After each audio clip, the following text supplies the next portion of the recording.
Thanks, good evening and welcome to the Late Look North.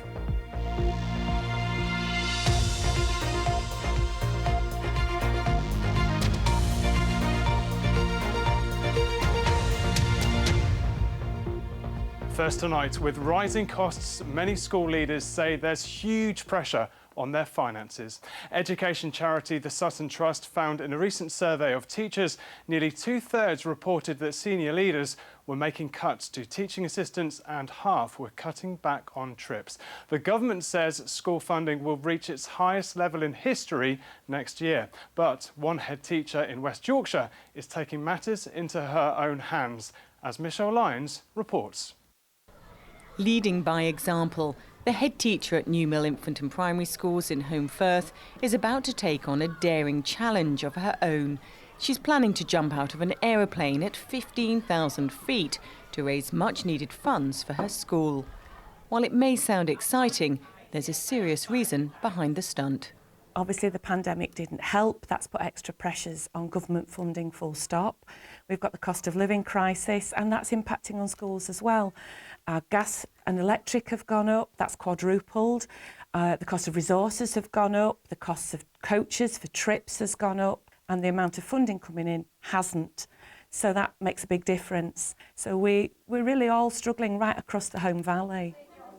This infant and primary school is currently operating with 4 fewer staff members than in previous years, and the deputy head has now taken on a teaching role. Both parents and children have been doing their bit to raise more funds, but the school still has a budget shortfall of £27,000. You'd want to come through. Will do, thank you. Everyone has a right to education and it should be funded, in my view. But it is great that people are doing these sort of activities. While there is a shortfall, that gap isn't closing anytime soon.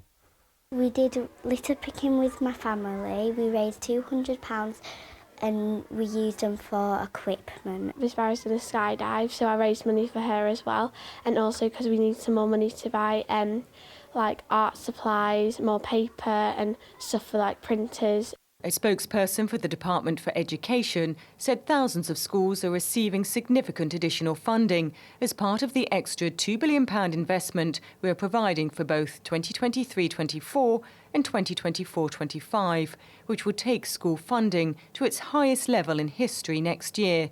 But the increase in the cost of living means many schools like New Mill just aren't feeling any better off. It's great that you're going to such extremes to raise funds for the school, but it's not sustainable, is it? No, I can't be finding more and more extreme things to do every year, and we need that funding to be right at the heart from government, really. Michelle Lyons, BBC Look North, Home Firth. Families of children with autism in Rotherham campaigning against the closure of a residential centre have travelled to London in an attempt to meet with the National Autistic Society. The parents and their children wanted to talk with bosses at the charity about the closure of Thurnscoe House. The National Autistic Society says it's had to take incredibly difficult decisions due to financial pressures and will offer as much support as possible. Campaigners who want to turn a former water treatment works in West Yorkshire into the UK's highest Lido have until Wednesday to hit a fundraising target. Plans for the site at Thornton Moor near Bradford include a naturally filtered swimming pool, sauna and community space. The idea has the backing from local councils and the double Olympic gold medalist Alistair Brownlee.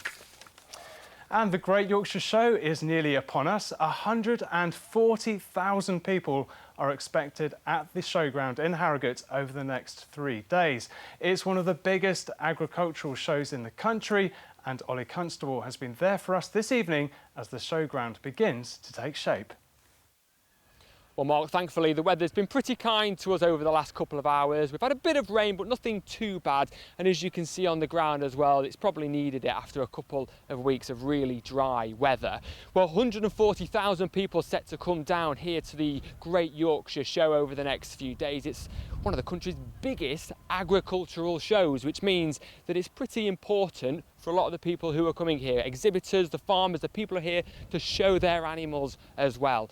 Well, we've been speaking to Charles Mills. He is one of the show's directors. Well, many people come here once a year and see friends, so it's a great social occasion.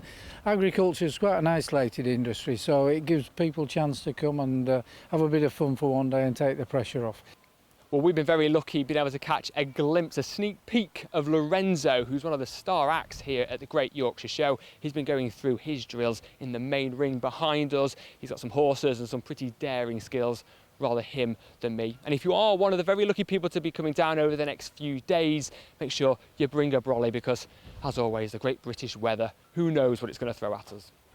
Good stuff. Well, Paul's here with the weather. So what's it looking like for the Great Yorkshire Show then, Paul? Well, it's not looking too bad. I think it's sunshine and scattered showers. There could be 1 or 2 thunderstorms around, so take your umbrella. But there will be some decent warm sunshine at times and fewer showers probably on Thursday. So that goes for the rest of our region. It looks as though we'll see those showers developing fairly quickly through the course of the morning. So there's your headline. And this is Wednesday's chart. You can see that low pressure remains in charge and it's going to be with us actually over the next sort of 7 to 10 days. So always looking on the unsettled side. Now, it's going to be cloudy tonight. We've got some outbreaks of rain pushing across more southern areas, a few showers to the north. This in-between slice, which probably includes the Great Yorkshire Showground, should be dry during the second half of the night and quite a mild night.